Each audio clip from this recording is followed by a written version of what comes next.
سو جس کا جی چاہیے اپنے پروردگار کی طرف راستہ اختیار کر لے۔ آپ کے رب کو معلوم ہے کہ آپ اور آپ کے ساتھ والوں میں سے بعض آدمی کبھی 2/3 رات قریب اور کبھی آدھی رات اور کبھی تہائی رات نماز میں کھڑے رہتے ہیں، یعنی تہجد کی نماز کے لیے صحابہ میں رات رات جاگتے تھے۔ ان کے آنکھوں میں بغیر نیند کی وجہ سے آنکھیں اتنے موٹے ہو گئے تھے۔ اللہ تعالیٰ نے ان پر رحم فرما دیا، اور رات اور دن کا پورا اندازہ اللہ ہی کر سکتا ہے۔ اس کو معلوم ہے کہ تم کو اس تقدیر وقت کو ضبط نہیں کر سکتے، تو ان وجوہ سے اس نے تمہارے حال پر عنایت کی۔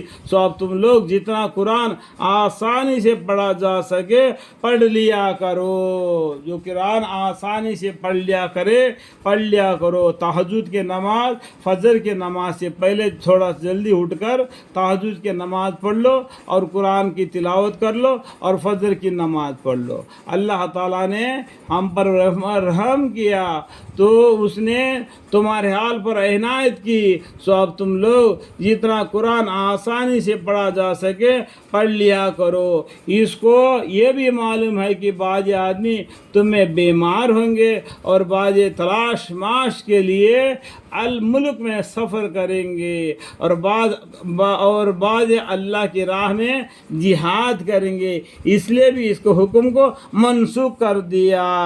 اللہ تعالیٰ کو معلوم ہے یہ بات ہے۔ سو اس واسطے بھی تم کو اجازت ہے کہ اب تم لوگ جتنا قرآن آسانی سے پڑھا جا سکے پڑھ لیا کرو، نماز فرض کی پابندی رکھو اور زکوٰۃ دیتے رہو۔ دیکھو قرآن میں کہیں بھی ہو نماز کا بارے میں آ گیا تو ساتھ ہی زکوٰۃ کے بارے میں آتا ہے، واقعی میں سراتا واتو الزکاۃ، لیکن ایک جگہ پر اولی زکوٰۃ کے بارے میں آتا ہے، یعنی نماز زکوٰۃ ایک حرف زیادہ ہے قرآن میں زکوٰۃ کے بارے میں، ٹھیک ہے۔ اور اللہ اچھی طرح یعنی اخلاص سے قرض دو، یعنی اللہ تعالیٰ کو زکوٰۃ دیتے ہو تو کیا اللہ تعالیٰ کو تم قرض دے رہے ہو، اور اللہ کو اچھی طرح یعنی اخلاص کے یعنی اچھا دل سے قرض دو تو اللہ تعالیٰ اس کو بڑھا کر تم کو اور بھی ثواب دے گا، اور جو نیک عمل اپنے لیے آگے ذخیرہ آخرت بنا کر بھیج دو گے اس کو اللہ کے پاس پہنچ کر اس سے اچھا اور ثواب میں بڑھا پاویں گے۔ اللہ تعالیٰ جو نیکی کرے گا اس کو 10 گنا زیادہ کر کے اس کا ثواب دے گا، جو آدمی بدی کرے گا اس کو اتنا ہی سزا دے گا جتنا بدی کیا۔ یہ اللہ کا فضل ہے، اللہ کا فضل ہے۔ اور اللہ سے گناہ معاف کراتے رہو، اللہ تعالیٰ سے ہمیشہ استغفر اللہ استغفر اللہ استغفر اللہ پڑھتے رہو، اللہ سے اپنا گناہ کو معاف کراتے رہو۔ بے شک اللہ غفور الرحیم ہے، گناہ کو معاف کرنے والا غفور الرحیم ہے۔ ان اللہ غفور الرحیم۔ دیکھو غار ہیرا اور غار سور، غار ہیرا میں کیا ہے، ہمارے پیغمبر صلی اللہ علیہ وسلم عبادت کرتے تھے اللہ کی، بہت دیر تک اللہ کی عبادت میں مشغول رہتے تھے غار ہیرے میں۔ غار سور کا معنی کیا ہے، جب اللہ کے طرف سے ہمارے پیغمبر صلی اللہ علیہ وسلم کو حکم ہوا ابھی آپ مکہ چھوڑ دو، مدینہ کے طرف چلے جاؤ، مدینہ جاؤ، آپ کے ساتھ حضرت ابوبکر صدیق رضی اللہ عنہ بھی ساتھ ہو لیے، دونوں مل کر گئے غار سور میں چھپے، کیونکہ کافر قریش نے ان کو ڈھونڈنے کے لیے آ رہے تھے۔ تو غار سور میں جب یہ چھپ گئے تو ایک جالی بچھانے والا یہ کیڑا ہوتا ہے نا، وہ جال بچھا دیا، اور ساتھ ہی وہاں پر ایک کبوتر انڈے دے دیا۔